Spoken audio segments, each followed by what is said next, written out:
Coming up, Michael Jackson, from riches to rags.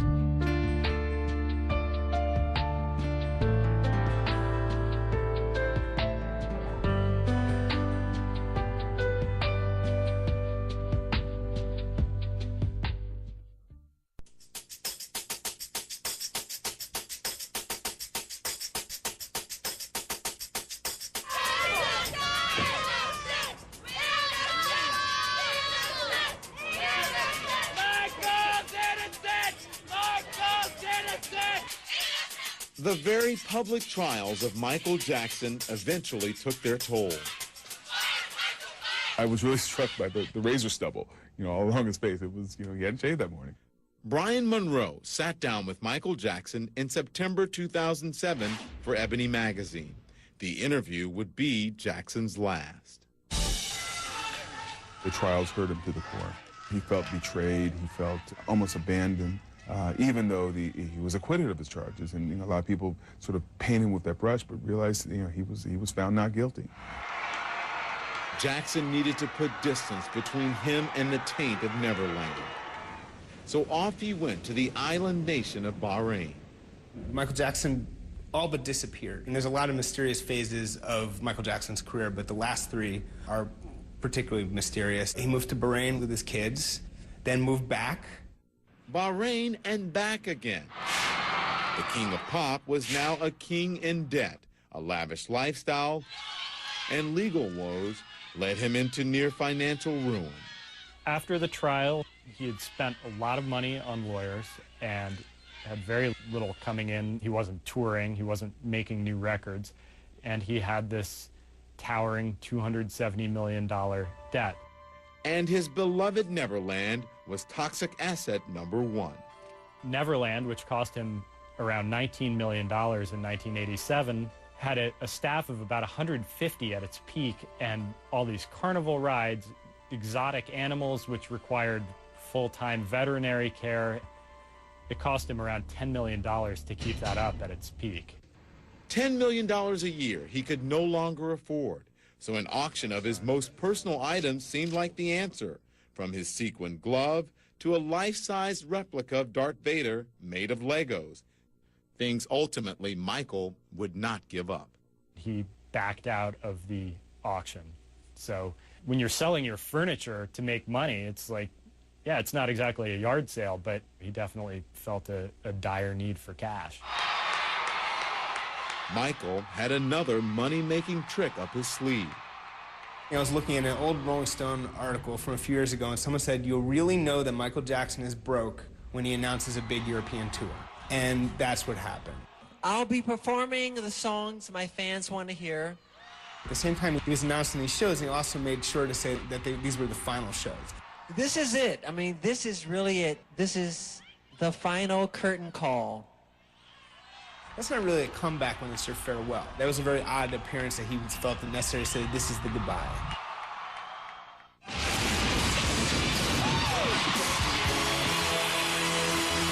Fans wanted their last goodbye. Tickets sold out within hours. But some wondered whether he could pull off a strenuous 50-concert tour. Wow, 50 dates? 50 dates at 50 years old? That's a lot of dates.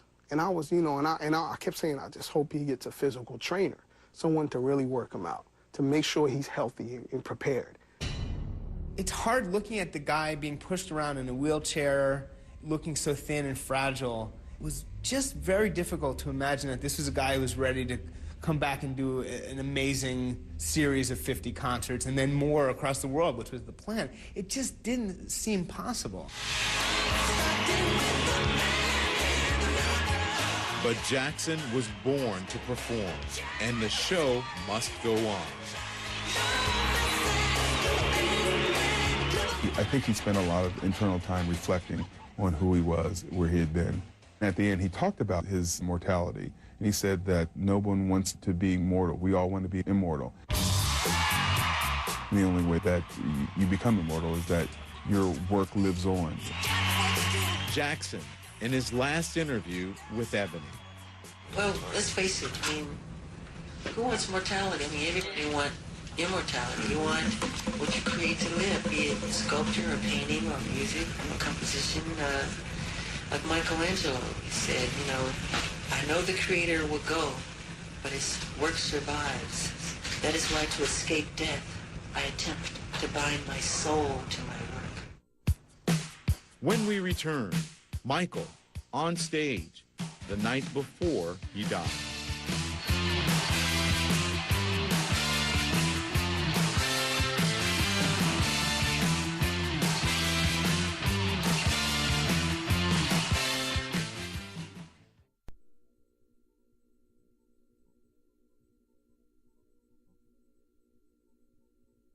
I need an ambulance as soon as possible. Michael Jackson had probably drawn his last breath by the time this 911 phone call was made from a rented home in the Los Angeles Hills. We have a gentleman here that needs help, and he's not breathing yet. He's not breathing, and we're trying to pump him, but he's not. Okay. Okay, how old is he? He's 50 years old, sir. 50, okay. He's unconscious, he's not breathing? Yes, he's not breathing, sir. Okay, and he's not conscious either. He's not breathing. He's not conscious, sir.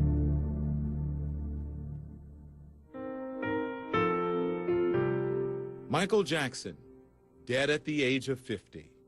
He always appeared to either be in pain or walking with pain. And part of my concern about Michael was the fact that he always seemed to be suffering from some form of ailment or infirmity. Pain that dated back at least a quarter of a century. He went through a horrible accident filming a video. He was horribly burned. It was 1984 when Jackson was making this Pepsi commercial and his hair caught fire. That was the start of the plastic surgery and probably the painkillers. A decade later, Jackson was so dependent on prescription drugs that he had to interrupt a world tour to go into a drug treatment program. My friends and doctors advised me to seek professional guidance in order to eliminate what has become an addiction. The shadow of drug abuse would follow him even into death. Attorney Brian Oxman. I talked to this family about it. I warned them. I said that Michael is over-medicating and that I did not want to see this kind of a case develop. And in particular, in the Anna Nicole case, I said, if that's what's going to happen to Michael, it's all going to break our hearts. And my worst fears are here. We know he was taking some prescription medications. The Los Angeles coroner's office said they would need toxicology tests before determining the cause of death. Those tests, we anticipate, will take approximately 4 to 6 additional weeks. Physician Deepak Chopra, a personal friend, said he knew Jackson was taking narcotic painkillers. Jackson, he says, once asked him for a prescription. I said, Michael, you don't need these drugs for that. It is Chopra's belief that prescription drug abuse was Jackson's downfall. It was the thing that caused his cardiac arrest. On the last night of his life, Michael Jackson was rehearsing for his London show, due to open in just 3 weeks. He was so excited about this project and so invested, and no one wanted it more than Michael. And all you had to do was to look in his eyes and to know that that was the truth. His longtime choreographer, Kenny Ortega, was at that last rehearsal, as he had been each night for 3 months. It was awesome to watch him.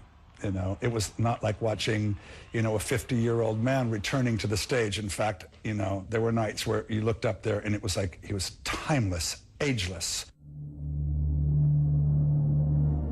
On the very next morning, Jackson was found unresponsive in his own bed. Again, the 911 tape. We're already on our way. Did anybody see him?